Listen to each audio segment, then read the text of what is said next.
चलेगा।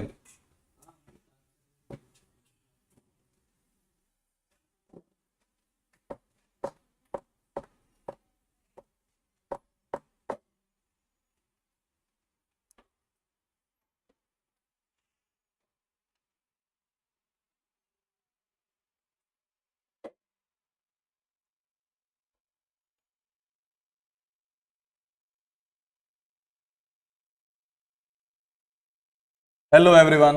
तो आज हम लोग chapter number 2 of our CA foundation business economics, that is theory of demand, ये चैप्टर के ऊपर थोड़ा सा हम डिस्कशन करने जा रहे हैं। एज पर योर नॉलेज, मेरा नाम गिरीश शुभम है। I have completed my MCom, BEd, CTET, STET, UGC NET. और अभी हम लोग इस लेक्चर में क्या पढ़ने वाले हैं? तो इस लेक्चर में हम लोग meaning of demand, types of demand, types of goods, determinants of demand, law of demand with its assumption and the rational of the law of demand, ये डिस्कस करेंगे। सबसे पहले ये डिमांड क्या होता है? ये डिमांड हमें जानना है कि डिमांड का मतलब क्या होता है। ऐसा एग्जांपल दूंगा मैं कि लाइफ में कभी भी डिमांड का मतलब तुम लोग नहीं भूलोगे। डिमांड का क्या मतलब होता है उसके लिए एक छोटा सा एग्जांपल लेते हैं। जैसे अभी आप लोग कॉलेज में हो, मैं भी किसी टाइम में कॉलेज में रहा होऊंगा। वो टाइम में मेरे पास एक डिजायर था कि मेरे पास एक स्पोर्ट्स बाइक हो। मैं जब भी रोड पे कोई स्पोर्ट्स बाइक देखता था ना, तो मुझे लगता था और चाहता था मैं कि मेरे पास भी इस तरीके का ही एक स्पोर्ट्स बाइक हो करके। यहां पे मेरा डिजायर है। क्या ये डिजायर डिमांड कहलाएगा? नो। डिमांड कहलाने के लिए डिजायर के पास और भी कुछ होना चाहिए, तब जाके वो डिमांड इकोनॉमिक्स के सेंस में कहलाता है। इन जनरल सेंस हम लोग डिजायर को ही डिमांड समझते हैं, लेकिन एक्चुअली में डिजायर के अलावा भी बहुत सारी चीजें होनी चाहिए, जैसे कि एबिलिटी होनी चाहिए। और वो टाइम में बस मेरे पास डिजायर था, एबिलिटी नहीं था। समझो, मैंने अपना कॉलेज खत्म किया, पढ़ाई लिखाई किया होगा, फिर मेरे पास पैसे भी आ गए होंगे स्पोर्ट्स बाइक के इतने, एक राउंड फिगर रखते हैं हम लोग 10 लाख के रुपए के बराबर। वो टाइम में मेरे पास एबिलिटी हो गया था, मैं स्पोर्ट्स बाइक परचेस करने के लिए शोरूम गया। शोरूम में भाई साहब ने मुझे दिखा दिया 10 लाख रुपए का बाइक। अब मेरे पास एबिलिटी है, क्या अब डिमांड कहलाएगा? नहीं। मेरे पास डिजायर भी हो गया, एबिलिटी भी हो गया, लेकिन अभी भी ये डिमांड नहीं कहलाएगा। मैं बोलूंगा कि वो 10 लाख रुपए के बाइक के ऊपर मुझे खर्चा करने का मन नहीं कर रहा। रीजन, वो मुझे एक्सपेंसिव लग रहा। सेम उसी तरीके का बाइक 5 लाख रुपए मुझे अवेलेबल मिल रहा था, वो बाइक मुझे लग रहा है कि ज्यादा बेटर। मैं 10 लाख रुपए के बाइक के ऊपर अपना मन नहीं दिखा रहा हूं कि मुझे इसके ऊपर खर्चा करना है करके, मैं दिखा रहा हूं 5 लाख के ऊपर। तो जब जाके विलिंगनेस भी कंप्लीट होता है, तब जाके उसे हम डिमांड कहते हैं। मतलब डिमांड होने के लिए डिजायर होना चाहिए, एबिलिटी होना चाहिए और विलिंगनेस होना चाहिए। ये तीनों चीज जब साथ में मिलता है तभी वो डिमांड कहलाता है। चलो अभी मीनिंग ऑफ डिमांड, जैसे कि मैंने बताया, in day to day life demand का मतलब हम लोग डिजायर समझते हैं। ठीक है, जैसे कि डिजायर कार होना, बंगला होना, ये हमारा डिजायर होता है, लेकिन ये डिमांड इकोनॉमिक के सेंस में कहलाता नहीं। इकोनॉमिक डेफिनेशन डिमांड का ये है कि इफेक्टिव डिजायर हो और उसके साथ साथ बैक्ड बाय एबिलिटी टू पे एंड विलिंगनेस टू परचेज और स्पेंड, ये होना चाहिए। जैसे अगर हम इसका एक लॉजिक इक्वेशन देखें तो demand is equal to desire plus ability to pay plus willingness to purchase. जैसे कि अगर घर का हमने डिजायर कर लिया और हमारा हालत इस तरीके का रहे, जैसे कि आप पिक्चर में देख पा रहे हो, क्या इस पर्सन का एबिलिटी आपको लग रहा है क्या ये खर्चा कर सकता है? मतलब डिमांड इसके लिए हो सकता है? नहीं, क्योंकि इसके पास एबिलिटी नहीं है। अगर एबिलिटी नहीं होगा तो डिमांड तुरंत ही नहीं होगा। इकोनॉमिक्स में एबिलिटी होना चाहिए। समझो एबिलिटी भी हो गया, लेकिन ये बंदा कंजूस है, खर्चा करना ही नहीं चाहता है, जैसे कि आप पिक्चर में देख सकते हो, तो भी डिमांड नहीं कहलाएगा। डिमांड कहलाने के लिए आपके पास डिजायर भी होना चाहिए, एबिलिटी भी होना चाहिए और विलिंगनेस भी होना चाहिए, तब जाके वो डिमांड कहलाता। मूविंग अहेड, अब कुछ कॉन्सेप्ट हम लोग समझने की कोशिश करेंगे, तब जाके हम लॉ ऑफ डिमांड के ऊपर जाएंगे। उसमें से एक कॉन्सेप्ट है that is types of goods. Goods के कितने टाइप्स होते हैं? तो सबसे पहला है सब्स्टिट्यूट गुड्स। सब्स्टिट्यूट गुड्स का मतलब होता है आप एक के बदले जो दूसरा रिप्लेसेबल गुड्स होता है, जैसे कि आपको अगर टी नहीं मिलेगा तो उसके सब्स्टिट्यूट, उसके रिप्लेसमेंट में आप क्या परचेस कर सकते हो? कॉफी परचेस कर सकते हो। तो coffee is the substitute goods, मतलब एक नहीं मिला तो दूसरा, ऐसा। ठीक है, अभी अगले टाइप का गुड्स है that is complementary goods. Complementary goods both are consumed together, जैसे कि पेट्रोल बाइक के लिए कॉम्प्लीमेंट्री है, मतलब ये दोनों अकेले अकेले कोई यूटिलिटी नहीं देंगे, इनको दोनों को साथ में रहना पड़ेगा। जब तक ये साथ में नहीं होंगे तब तक इंसान को यूटिलिटी नहीं मिलेगा। तो इसी को हम लोग बोलते हैं complementary goods. Moving ahead, normal goods. Normal goods ऐसे टाइप के गुड्स होते हैं जो इंसान के इनकम के बढ़ने के साथ ही उस चीज का कंजम्पशन बढ़ जाता है, जैसे कि रोटी, कपड़ा और मकान। इंसान का इनकम बढ़ता है, इंसान खाने पे ज्यादा खर्चा करता है, घर पे ज्यादा खर्चा है, साबुन पे खर्चा करता है, जो डेली के आइटम्स है। इनकम बढ़ने से जो चीज का कंजम्पशन बढ़ जाए वो तरीके के गुड्स होते हैं normal goods. Moving further, inferior goods. Inferior goods वैसा गुड्स होता है जो इंसान के इनकम के बढ़ने के साथ ही उसका डिमांड या उसका कंजम्पशन कम हो जाता है, उसको ही अपन बोलते हैं क्या? Inferior goods. जैसे कि अगर हमारा इनकम बढ़ेगा तो हम आलू या पोटैटो इसको कम कंज्यूम करेंगे, हम पनीर ज्यादा कंज्यूम करेंगे, क्योंकि अभी हमारा इनकम बढ़ा। तो इंफीरियर गुड्स हो गया क्या? इंफीरियर गुड्स हो गया पोटैटो।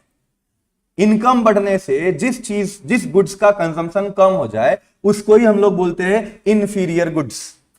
अगर आगे चले तो अगला है सुपीरियर गुड्स। सुपीरियर गुड्स का मतलब क्या होता है? सुपीरियर गुड्स ऐसे गुड्स होते हैं या लग्जरी आइटम्स होते हैं, लग्जरी गुड्स होते हैं जो अमीर लोग परचेस करते हैं, जिनका इनकम ज्यादा रहता है वो परचेस करते हैं। ठीक है, जैसे कि ब्रांडेड वॉच, रोलेक्स की watch, branded bags, branded foods. ठीक है, तो ये सारा चीज सुपीरियर गुड्स के अंदर आता है। अब हम लोग बात करते हैं अगला टॉपिक के ऊपर आ गए हम लोग, और अगला टॉपिक है that is types of demand. Demand के कितने प्रकार होते हैं, कितने टाइप्स होते हैं?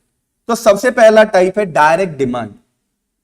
ऐसा डिमांड जो कंज्यूमर करता हो, डायरेक्टली अपने सेटिस्फेक्शन के लिए करता हो, उस तरीके का डिमांड डायरेक्ट डिमांड कहलाता है। जैसे कंज्यूमर ने बाइक का डिमांड किया, as per the example consumer ने व्हीट का, राइस का, ऑयल का, सोप का, ये सारी चीजों का डिमांड किया, इसको ही अपन बोलते हैं डायरेक्ट डिमांड। ठीक है, moving further, indirect demand. What is indirect demand? Indirect demand जो कंज्यूमर डिमांड नहीं करता है, बेसिकली ये प्रोड्यूसर डिमांड करते हैं कुछ और गुड्स को प्रोड्यूस करने के लिए। मतलब कि इन सिंपल अगर मैं बोलूं तो इंटरमीडिएट गुड्स। इंटरमीडिएट गुड्स जैसे कि अगर हम बात करें तो कॉटन, कॉटन का डिमांड करेगा प्रोड्यूसर टू प्रोड्यूस शर्ट्स, तो इसको ही अपन क्या बोलते हैं? Indirect demand. इनडायरेक्ट का डिमांड का दूसरा नाम है दैट इज डिराइव्ड डिमांड, जो प्रोड्यूसर करता है। ठीक है, मूविंग फर्दर, अगला पॉइंट है that is complementary demand. Complementary goods अभी जस्ट पिछले स्लाइड में हमने देखा था। कॉम्प्लीमेंट्री गुड्स क्या होता है? जो साथ साथ रख के ही कंजम्पशन मिलता है, जैसे कि बाइक और पेट्रोल, पेन एंड इंक, तो इसको अपन क्या बोलते हैं? Complementary goods. तो वही चीज कॉम्प्लीमेंट्री डिमांड पे अप्लाई कर दो, जो गुड्स साथ में रख के ह्यूमन को सेटिस्फाई करे, that type of demand is called as complementary demand. ठीक है, जैसे कि अगर हम बात करें चाय का डिमांड करना है तो हमारे लिए कॉम्प्लीमेंट्री डिमांड कौन से चीज का करना पड़ेगा? मिल्क का, चीनी का, चाय पत्ती का, ये सारी चीजों का हमें डिमांड करना पड़ेगा and this demand is called as complementary demand. आगे हम लोग चलते हैं, अगला पॉइंट है composite demand. What is composite demand? Composite demand ऐसे डिमांड बोलते हैं जो डिमांड एक साथ बहुत सारे चीजों का यूटिलिटी आपको दे। जैसे कि एग्जांपल के तौर पे समझते हैं, आपने मिल्क का डिमांड किया, क्या मिल्क का एक ही चीज में यूटिलिटी मिलता है? हमें मिल्क का हम डिफरेंट पर्पस में डिफरेंट तरीके से उसको यूज कर सकते हैं। जैसे मैं मिल्क से चाय बना लूंगा, मैं मिल्क से कॉफी बना लूंगा, मैं मिल्क से पनीर बना लूंगा, लस्सी बना लूंगा, घी बना लूंगा, तो ये सारी चीजें मैं बना सकता हूं। तो कॉम्पोजिट डिमांड ऐसा डिमांड होता है जो हम एक चीज का डिमांड करते हैं लेकिन उससे हमारे वांट्स, हमारे नीड्स, हमको बहुत सारी चीजों का यूटिलिटी मिलता है, उसको अपन बोलते हैं क्या? Composite demand. Moving further, competitive demand. Competitive demand हमने अभी जस्ट कुछ देर पहले पढ़ा था सब्स्टिट्यूट गुड्स के बारे में। सब्स्टिट्यूट गुड्स क्या होता है? रिप्लेसेबल होता है। मतलब कि पेप्सी नहीं मिला तो कोला, पेप्सी में नहीं मिला तो अभी के टाइम में चल रहा है गीना करके। आप लोग डीमार्ट में जाते रहोगे, देखते रहोगे, गीना का ब्रांड बहुत ज्यादा चलता है। अगर पेप्सी वहां पे नहीं मिलेगा तो आप गीना के cold drinks, soft drinks purchase कर सकते हो। तो they are called as competitive demand, means they are rival products which can be interchange. ठीक है, तो ये हमारे हो गए competitive demand. Moving further, individual demand. Individual demand मतलब किसी एक पर्सन का डिमांड। जैसे यहां पे मैंने प्राइस रखा हुआ है, प्राइस पर केजी, एंड दूसरे कॉलम में आप लोग देख पा रहे हो क्वांटिटी डिमांड, क्वांटिटी डिमांड पर केजी।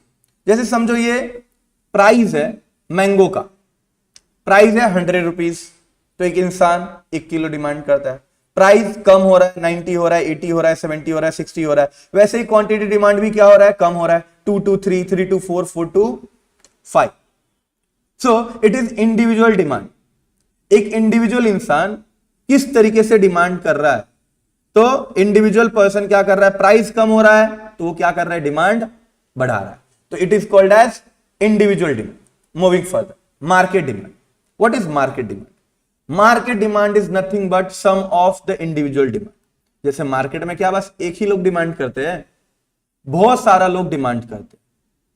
उन सबको अगर हम ऐड कर देंगे तो उन सबका सम होगा क्या? Market demand. जैसे कि हमने पिछले इंडिविजुअल डिमांड में यह देखा कि जब प्राइस 100, 19, 80, 70, 60 हो रहा था तो जो कंज्यूमर ए था, कंज्यूमर ए के पॉइंट ऑफ व्यू से हम लोग देख रहे थे, उसका डिमांड 1, 2, 3, 4, 5 हो रहा था। मतलब प्राइस कम, डिमांड ज्यादा।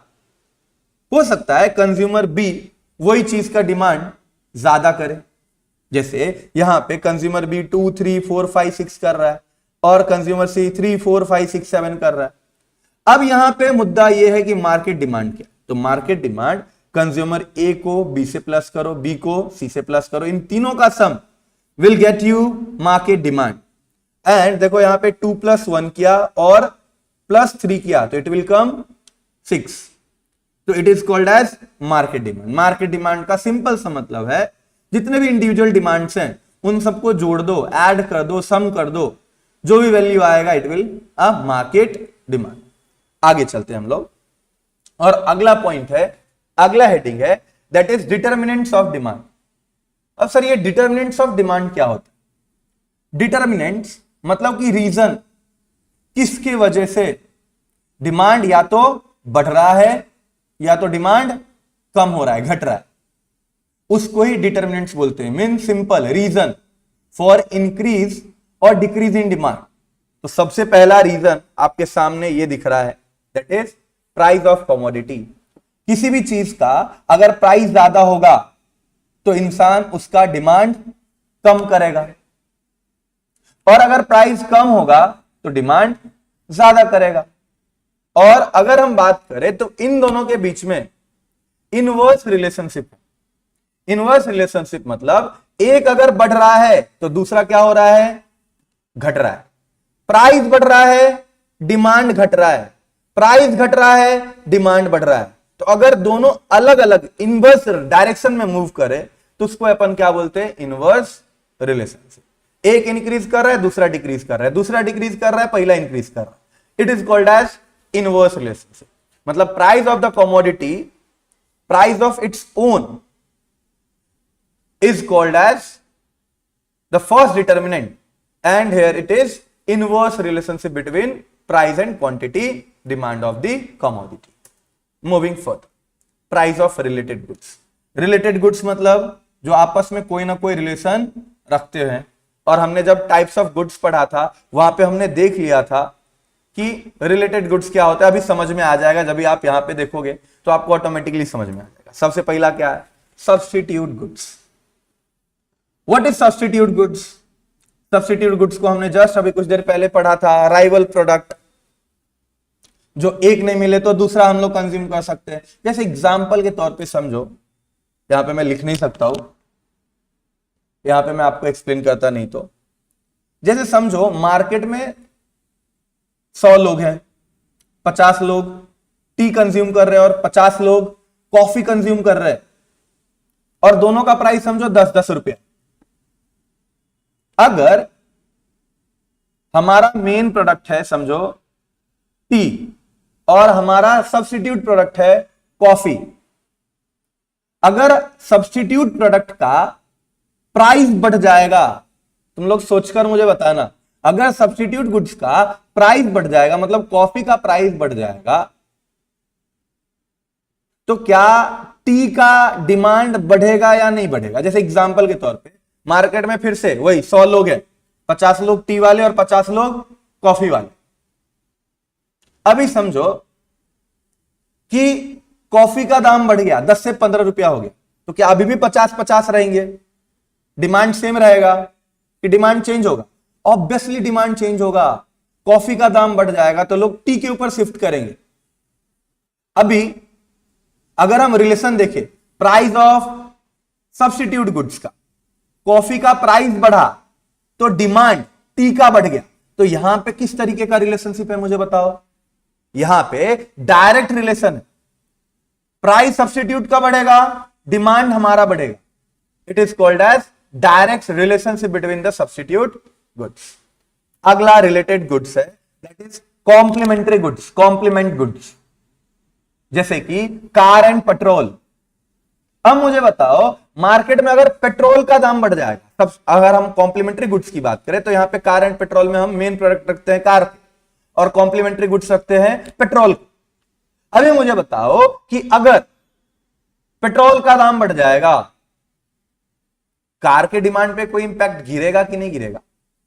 लोग क्या सोचेंगे कि आपने को पेट्रोल वाला कार चाहिए करके? ऐसा नहीं, लोग नहीं चाहेंगे, लोग इलेक्ट्रॉनिक व्हीकल के ऊपर शिफ्ट हो जाएंगे क्योंकि पेट्रोल का दाम बढ़ रहा है, उनका परचेजिंग पावर घट रहा है। तो अगर हम बात करें तो कार और पेट्रोल के बीच में इनवर्स रिलेशनशिप है। पेट्रोल का दाम बढ़ा, पेट्रोल का दाम बढ़ा, कार का डिमांड नीचे गिर गया। So here it is complementary goods. तो मतलब हमने अभी तक 3 चीजें देखी, अगर देखा जाए घुमा फिरा के, तो price of the commodity, price of the commodity मतलब मेन गुड्स का प्राइस और क्वांटिटी डिमांड के बीच में क्या रिलेशन है? Inverse relationship. Price of related goods जिसमें सब्स्टिट्यूट गुड्स है, सब्स्टिट्यूट गुड्स टी और कॉफी है, इसके बीच में क्या है? डायरेक्ट रिलेशनशिप है।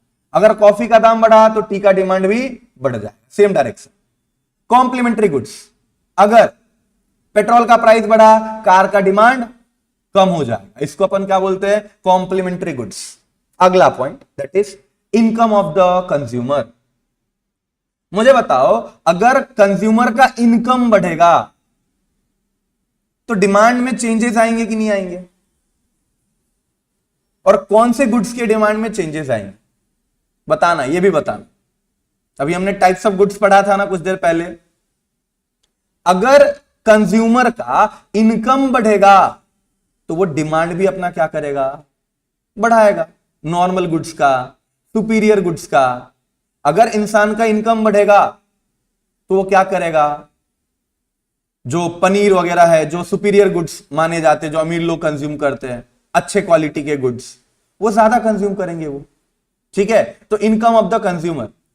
अगर नॉर्मल गुड्स की बात करें तो कंज्यूमर उसका डिमांड बढ़ाएगा। अगर हम इंफीरियर गुड्स की बात करें, जैसे कि अगर हम बात करें सुपीरियर और इंफीरियर, जैसे अगर एक एग्जांपल लेते हैं पनीर का और दूसरा एग्जांपल लेते हैं आलू का, पोटैटो का, किसका डिमांड कंज्यूमर बढ़ाएगा और किसका डिमांड घटाएगा, मुझे बताओ। आलू का डिमांड घटाएगा और पनीर का डिमांड बढ़ाएगा। और लग्जरी गुड्स, सुपीरियर गुड्स, इसके भी डिमांड कंज्यूमर बढ़ाएंगे with the changes in his income. अगर इनकम घटेगा तो डिमांड भी कम हो जाएगा, किसका, नॉर्मल गुड्स का और लग्जरी गुड्स का, और इंफीरियर गुड्स का डिमांड बढ़ जाएगा। आगे चलते हैं हम लोग, taste and preference. Taste and preference के अंदर fashion, trends, bandwagon effect and snob effect. Fashion, fashion लोग बोलते हैं ना ओल्ड फैशन, न्यू फैशन। कुछ लोग आज के टाइम में भी ओल्ड फैशन के प्रोडक्ट परचेस करते हैं, कुछ लोग आज के टाइम में बोलते हैं नहीं अभी न्यू फैशन चल रहा है, न्यू फैशन। जैसे अगर फैशन की बात करें ना, तो आप लोगों ने अमिताभ बच्चन के मूवीज तो देखे ही होंगे। अमिताभ बच्चन का मूवी अगर आपने देखा होगा तो उसमें आपने देखा होगा जो पैंट जो पहनते थे वो लोग, जीन्स पहनते थे वो टाइम के मूवी में, वो ब्रॉडर रहता था, नैरो नहीं रहता था, ब्रॉडर रहता था, वो फैशन है। फिर धीरे धीरे फैशन चेंज हुआ। आपने देखा होगा वांटेड मूवी, वांटेड मूवी में आपने क्या देखा होगा, वांटेड मूवी में देखा होगा कि सलमान खान आता है और फटा पुराना जींस पहनता है, रिप्ड जींस, उसका फैशन आ गया। ठीक है, तो अगर हम बात करें फैशन अपने ऊपर डिपेंड करते हैं कि अपन कौन से तरीके का प्रोडक्ट कंज्यूम कर। अगर हमको फैशन पुराने टाइम का अच्छा लग रहा है तो हम वो चीज, साइकोलॉजिकल है ये पूरा टोटली। तो फैशन क्या होता है, जो हम एक्टर एक्ट्रेस या किसी को देख के हम लोग करते हैं, वो फैशन होता है। अगला है ट्रेंड। ट्रेंड मतलब आज के टाइम में क्या चल रहा है। जैसे पहले के टाइम में अपने पापा दादा ये लोग क्या, किस चीज से, अगर उनको बियर्ड को क्लीन करना रहता था तो किस चीज से करते थे। उस टाइम का ट्रेंड क्या चलता था, रेजर। और रेजर में बहुत खतरनाक खतरनाक क्वालिटी का रेजर रहता था, मतलब कि उसमें पर्टिकुलर ब्लेड बस यूज किया जाता था, ब्लेड। आज के टाइम में अलग तरीके का ब्लेड रहता है। वो ब्लेड रहता है ना जो अपन सैलून में जाते हैं तो अपने को ब्लेड जो रहता है, अगर हम बात करें तो जॉरिक का ब्लेड आता है, तो वो साबुत ब्लेड उसमें डालते थे, उसका नट वैसा घुमाते थे और फिर क्या करते थे, कटिंग करते थे। आज के टाइम में ट्रेंड क्या चल रहा है कि आज के टाइम में भी लोग वो वाला रेजर यूज करते हैं। आज रेजर यूज भी करते हैं लोग, तो डिफरेंट डिफरेंट टाइप के रेजर होते हैं, जिसमें अगर हम बात करें तो 3 ब्लेड्स 4 ब्लेड्स, मतलब उसमें कुछ टेक्नोलॉजी रहता है वैसा करके। आज के टाइम में लोग ट्रिमर ज्यादातर करके यूज करते हैं। तो ये ट्रेंड है, ट्रेंड चेंज होगा, लोगों का डिमांड भी चेंज होगा। अगला है बैंड वैगन इफेक्ट और अगला है snob effect. Band wagon effect क्या होता है, बैंड वैगन इफेक्ट होता है जो लोग करते आ रहे हैं ना। समझो मैं रास्ते पे गया और किसी को देखा आईफोन लेके घूम रहा है वो, तो मैं भी क्या करूंगा, मुझे भी आईफोन चाहिए। जैसे बचपन में हम लोग देखते थे ना, अगर हमारे दोस्त या हमारे फ्रेंड के पास कोई नए ज्योमेट्री बॉक्स आ जाता था या कोई कुछ नया कुछ मिल जाता था उनके पास, वो क्लास में आते थे और वो एकदम शो ऑफ करते थे, और उसके बाद हम लोग भी घर में जाके चिल्लाते थे और चिल्ला चिल्ला के बोलते थे कि हमें भी ये चाहिए, हमें भी ये चाहिए कर। तो ये एक तरीके से बैंड वैगन इफेक्ट हो गया। स्नॉब इफेक्ट, स्नॉब इफेक्ट की बात करें तो स्नॉब इफेक्ट मतलब हमें यूनिक दिखाना अपने आप, जो किसी के पास नहीं है ना वो मेरे पास होना चाहिए। तो जो यूनिक चीजें रहेगी उसका हम डिमांड करेंगे। तो ये सब साइकोलॉजिकल फैक्टर है। फैशन हो गया, ट्रेंड हो गया, बैंड वैगन इफेक्ट हो गया, स्नॉब इफेक्ट हो गया, ये सब कुछ साइकोलॉजिकल अगर हम कंडीशन की बात करें तो वो है। और यहां पे कस्टमर का खुद का प्रेफरेंस होता है, यहां पे उस तरीके से वो डिमांड करते हैं। अगर हम आगे जाए, expectation, expectation about future price and future income. जैसे अभी आप लोगों का इनकम नहीं के बराबर ही है, अभी आप टोटली डिपेंडेंट हो किसके ऊपर, अपने पेरेंट्स के ऊपर। अभी समझो तुम लोग आपस दोस्त मिलके प्लान करते होगे ना कि एक बार मेरा सीए क्लियर हो गया, उसके बाद हम लोग साथ में चलेंगे लद्दाख घूमने के लिए, या हम लोग चलेंगे कहीं पे मनाली घूमने, या कोई टूर प्लेस पे जाएंगे। कितने लोग का तो प्लान होगा गोवा जाएंगे हम लोग घूमने के लिए। एक बार बस ये एग्जाम क्लियर हो जाए फिर हम लोग एंजॉय करेंगे।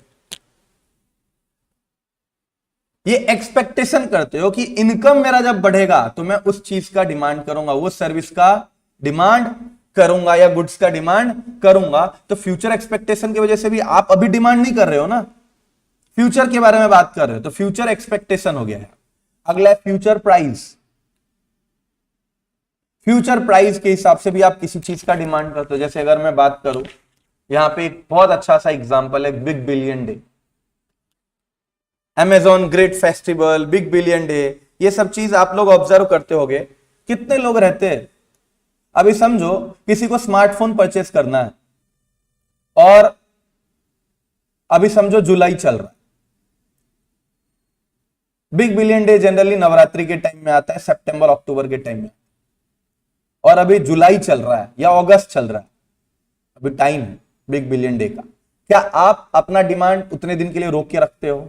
सोचते हो ना कि बिग बिलियन डे आएगा तो स्मार्टफोन, उसका प्राइस कम होगा तो हम उस चीज का डिमांड कर लेंगे। तो यही होता है एक्सपेक्टेशन।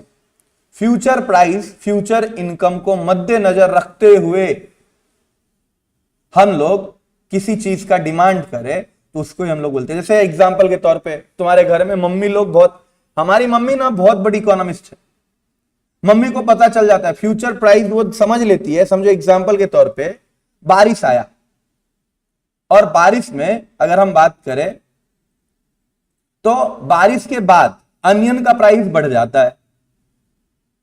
अभी हमारी मम्मी क्या सोचती है कि अगर अनियन का प्राइस बढ़ेगा तो अभी स्टॉक करके रख लेते हैं ना यार, अभी तो प्राइस कम है। तो फ्यूचर प्राइस को सोचते हुए अभी तुमने डिमांड कर लिया, फ्यूचर प्राइस सोच के तुम बाद में डिमांड करोगे। समझ में आ रहा है बात? तो इसको ही अपन बोलते हैं expectation, and they are also determinants of demand. आगे हम लोग चलते हैं अदर फैक्टर्स। अदर फैक्टर्स में पॉपुलेशन हो गया। पॉपुलेशन मतलब जनसंख्या, आबादी। हमारे इंडिया में अगर पॉपुलेशन मेल का ज्यादा रहेगा, अब अगर डेमोग्राफी के हिसाब से जाए पहले हम लोग देखते हैं पॉपुलेशन टोटल कितना है। समझो हमारे देश का पॉपुलेशन ज्यादा है तो हमारा डिमांड ज्यादा होगा। और समझो एग्जांपल के तौर पे हमारा पॉपुलेशन, और अगर हम लोग यूके के पॉपुलेशन को काउंट करें तो बहुत कम है, वहां का डिमांड कम होगा। अब डेमोग्राफी के हिसाब से चलते हैं, हमारे इंडिया में मेल ज्यादा है कि फीमेल ज्यादा है? बताओ जरा। मेल ज्यादा है। अगर मेल ज्यादा रहेंगे तो मेल से रिलेटेड प्रोडक्ट बिकेंगे। जैसे एग्जांपल के तौर पे समझते हैं कि जनरली ये बोला जाता है कि बाइक लड़कों के लिए होता है और स्कूटी या स्कूटर लड़कियों के लिए होता है। इंडिया में लड़के ज्यादा रहेंगे तो तुमको बाइक ज्यादा दिखेगा, और लड़की कम है तो तुमको स्कूटी कम दिखेगा। अगर जेंडर के वाइज से डेमोग्राफिक में फीचर बताया, इस तरीके से भी डिमांड चेंज हो सकता है। अब रसिया की बात करें, रसिया में लड़कियां ज्यादा है और लड़के कम है, तो वहां पे लड़कियों से रिलेटेड प्रोडक्ट ज्यादा बिकेगा और लड़कों से रिलेटेड प्रोडक्ट कम बिकेगा। ठीक है, क्लियर है ये चीज? अभी अगर हम डेमोग्राफी की बात करें तो अगर समझे, इंडिया को बोला जाता है India is a young India. Young India क्यों बोला जाता है? यहां पे यंग लोग ज्यादा है, जिनका उम्र कम है, अराउंड 20 to 40, वो लोग ज्यादा है, यंग इंडिया है। बच्चे लोग भी बहुत ज्यादा है। अगर समझो किसी कंट्री में बच्चे ज्यादा है, जैसे इंडिया का ही एग्जांपल है, बच्चे बहुत ज्यादा, तो यहां पे बच्चों से रिलेटेड प्रोडक्ट बिकेंगे ज्यादा, डिमांड ज्यादा होंगे वो प्रोडक्ट के। अगर इंडिया में जैसे यंग पॉपुलेशन भी बहुत ज्यादा है, तो यंग पॉपुलेशन ज्यादा है तो इंडिया में यंग पॉपुलेशन को क्या चाहिए? लैपटॉप चाहिए, स्मार्टफोन चाहिए, बाइक्स चाहिए, वो सारी चीजों का भी डिमांड ज्यादा होगा। जैसे जापान का एग्जांपल लेते, जापान में ओल्ड एज लोग ज्यादा है, तो ओल्ड एज से रिलेटेड जैसे कि स्टिक, जैसे कि स्पेक्स, ये सारी चीजों का डिमांड ज्यादा होगा। तो कहने का मतलब ये है कि पॉपुलेशन के वजह से भी डिमांड चेंज होता है। जिस देश का पॉपुलेशन ज्यादा, उस देश का डिमांड ज्यादा, जिस देश का पॉपुलेशन कम, उस देश का डिमांड भी कम। क्लियर है ये चीज? आगे नेशनल इनकम। नेशनल इनकम का मतलब क्या होता है? आप लोगों ने पढ़ा होगा, the sum of all goods and services produced in an economy during a financial year. तो मतलब यहां पे प्रोडक्शन से रिलेटेड ही है, प्रोडक्शन होता है, डिमांड होता है। अगर नेशनल इनकम ज्यादा है मतलब प्रोडक्शन ज्यादा है, और प्रोडक्शन किसके लिए होगा, कंज्यूमर के लिए होगा, तो मतलब डिमांड भी ज्यादा है। अगर नेशनल इनकम कम, प्रोडक्शन कम, डिमांड भी कम। ठीक है, आगे अगला पॉइंट है इंटरेस्ट रेट।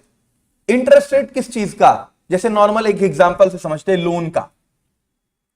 हम लोग लोन क्यों लेते हैं, लोन लेने का पर्पस क्या होता है, किसी चीज का डिमांड करना है। जैसे घर खरीदना है, लोन, घर का डिमांड हुआ लोन। अगर हमें घर खरीदना है लेकिन लोन पे इंटरेस्ट रेट ज्यादा है, तो क्या अपन घर का डिमांड करेंगे, ऑब्वियसली नॉट, क्योंकि हम देखेंगे इंटरेस्ट रेट ज्यादा है तो हम डिमांड कर नहीं सकते, अपन कैपेबल नहीं है ईएमआई पे करने का, तो अपन नहीं करेंगे डिमांड उस चीज का। इंटरेस्ट रेट कम तो डिमांड ज्यादा, इंटरेस्ट रेट ज्यादा तो डिमांड कम। किस चीज का इंटरेस्ट रेट, लोन का। ठीक है, अगला है गवर्नमेंट पॉलिसी। जैसे अभी बहुत तगड़ा एग्जांपल है गवर्नमेंट पॉलिसी का, जैसे कि आप लोग ऑब्जर्व कर रहे होगे अभी जीएसटी, नया जीएसटी का रूल आया है, स्लैब नए चेंज हुए अभी।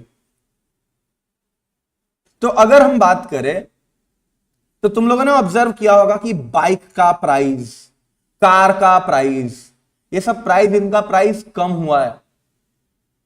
बाइक का प्राइस और कार का प्राइस और बहुत सारी चीजों का प्राइस कम हुआ। जिस चीजों का प्राइस कम हुआ होगा उस चीज का डिमांड कंज्यूमर ज्यादा करेंगे। जैसे अगर मैं बात करूं बाइक का ही, अगर मैं बात करूं तो जनरली क्या बोला गया है, 350 सीसी के ऊपर वाले बाइक, उसके ऊपर ज्यादा स्लैब लगेगा, और जो कम सीसी की बाइक है उसके ऊपर जीएसटी का रेट कम अप्लाई होगा। जैसे एग्जांपल के तौर पे समझते हैं, जो 160 सीसी की बाइक है, जैसे एग्जांपल होंडा यूनिकॉर्न, 160 सीसी की बाइक, डन, उसके ऊपर उसका जीएसटी का रेट कम होगा तो उसका प्राइस कम हो जाएगा। जो होंडा यूनिकॉर्न 1,30,35,000 में मिल रही थी, अगर जीएसटी कम हुआ तो उसका प्राइस कम होगा, अराउंड वो 35,000 से 25,000 पे आ जाएगा। और अगर हम बात करें हेवी सीसी की बाइक, जैसे रॉयल एनफील्ड की बाइक 350 सीसी के ऊपर वाली बाइक, उसका प्राइस बढ़ेगा। तो किसका डिमांड लोग ज्यादा करेंगे और किसका कम करेंगे, ऑब्वियस सी बात है, जिसका प्राइस बढ़ेगा उसका डिमांड कम हो जाएगा, और जिसका प्राइस कम होगा उसका डिमांड ज्यादा हो जाएगा। ठीक है, इसी के साथ हमने डिटरमिनेंट्स ऑफ डिमांड पढ़ लिया। अभी हम लोग लॉ ऑफ डिमांड को भी थोड़ा सा समझ लेते हैं। Law of demand nothing, law of demand बहुत आसान है। लॉ ऑफ डिमांड की अगर हम बात करें तो ये लाने वाले पर्सन थे, उनका नाम था एल्फ्रेड मार्शल। और ये एल्फ्रेड मार्शल एक बुक बनाए थे जिसका नाम था प्रिंसिपल ऑफ इकोनॉमिक्स, जो आया था 1890 में। और इस बुक में ही उन्होंने लॉ ऑफ डिमांड को एक्सप्लेन किया था, और इसमें उन्होंने बेसिकली बताया था कि जो लॉ ऑफ डिमांड है ये रिलेशनशिप दिखाता है प्राइस और क्वांटिटी डिमांड के बीच में। जैसे कि प्राइस बढ़ेगा, क्वांटिटी डिमांड कम होगा, प्राइस कम होगा, डिमांड बढ़ेगा। तो यही रिलेशनशिप अगर हम बात करें तो एल्फ्रेड मार्शल ने लॉ ऑफ डिमांड में दिखाया है। आगे चलते हैं हम लोग, स्टेटमेंट ऑफ द लॉ। इस लॉ का स्टेटमेंट क्या है, इस लॉ का स्टेटमेंट है अदर थिंग रिमेनिंग कांस्टेंट। मतलब यहां पे सेट्रियस पेरिबस की बात की जा रही है। सेट्रियस पेरिबस क्या बोलता है कि हम किसी बाकी सारी चीजों को कांस्टेंट कर देंगे, हम जिसके ऊपर फोकस कर रहे हैं उसमें ही बस चेंजेस आएंगे, बाद बाकी किसी में चेंजेस नहीं आएंगे। तो ये किसके बीच में रिलेशनशिप देख रहे हैं, प्राइस और क्वांटिटी डिमांड। मतलब प्राइस के अंदर ही चेंजेस आएगा या क्वांटिटी डिमांड के अंदर चेंजेस आएगा, प्राइस की वजह से ही क्वांटिटी डिमांड में चेंज आएगा, उसके अलावा और किसी की वजह से क्वांटिटी डिमांड में चेंजेस नहीं आना चाहिए। इसी वजह से वो सारी चीजों को उन्होंने क्या बोला है कि सेम रहेगा, कांस्टेंट रहेगा, उसमें कोई चेंज नहीं आएगा। अब आगे चलते हैं, उन्होंने क्या बोला आगे, higher the price of a commodity, commodity का प्राइस अगर ज्यादा होगा तो क्वांटिटी डिमांड उसी कमोडिटी का कम हो जाएगा, और lower the price of commodity larger is the quantity demanded.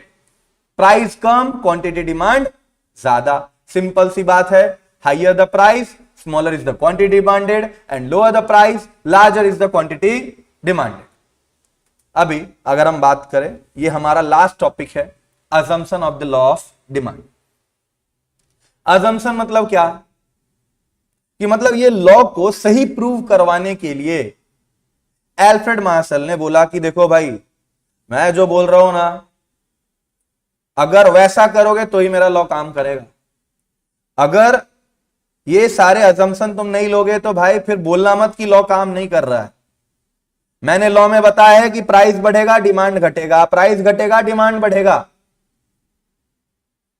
तो इस चीज को प्रूव करने के लिए मैंने कुछ अजम्पशन लिया, और जब तक अजम्पशन तुम ये सारी चीजों का नहीं लोगे तब तक मेरा लॉ काम ही नहीं करेगा। तो देखते हैं क्या क्या अजम्पशन लिया था उन्होंने। सिंपल सी बात, प्राइस को छोड़कर जितनी भी चीजें थी उन सबको बोला क्या भाई तेरे अंदर कोई चेंजेस नहीं आएगा, no changes in the other factors other than price. ठीक है, तो income of the consumer remain constant. अगर इनकम बढ़ जाएगा भाई तो प्राइस ज्यादा पे भी वो परचेस कर लेंगे ना, क्योंकि उनका परचेसिंग पावर बढ़ेगा, इनकम बढ़ेगा। तो इसी वजह से क्या बोला है कि there should be no increase और decrease in the purchasing power, there should no changes in consumer income. ठीक है, so if income rises consumer may buy more even at higher prices, and here law हमारा काम नहीं करेगा, और हम नहीं चाहते कि हमारा लॉ काम नहीं करे। तुमको अजम्पशन लेना पड़ेगा कि इनकम कांस्टेंट है, इनकम में कोई चेंजेस नहीं आए। ठीक है, अगला है prices of the related goods remain unchange. Substitute goods, complementary goods, इनके प्राइस में कोई चेंजेस नहीं आना चाहिए। जैसे हमने क्या बोला कि हमारे गुड्स में प्राइस चेंज आएगा, उससे ही डिमांड में चेंज आना चाहिए। अगर सब्स्टिट्यूट गुड्स का भी प्राइस और कॉम्प्लीमेंट्री गुड्स का भी प्राइस बढ़ जाएगा या घट जाएगा तो उससे हमारे डिमांड के ऊपर इंपैक्ट आ जाएगा। इसी वजह से हमने क्या बोला है कि ये सारी चीजें के अंदर चेंजेस नहीं आनी चाहिए। ठीक है, जल्दी जल्दी हम इसको खत्म करने की प्रयास करते हैं। Taste and preference remain constant. जो इंसान का टेस्ट है, प्रेफरेंस है, फैशन है, फैशन में कोई चेंज नहीं आना चाहिए। फैशन में चेंज आएगा, लोग नए तरीके का कपड़ा परचेस करने लगेंगे। एग्जाम्पल, ट्रेंड में कोई चेंजेस नहीं आना चाहिए।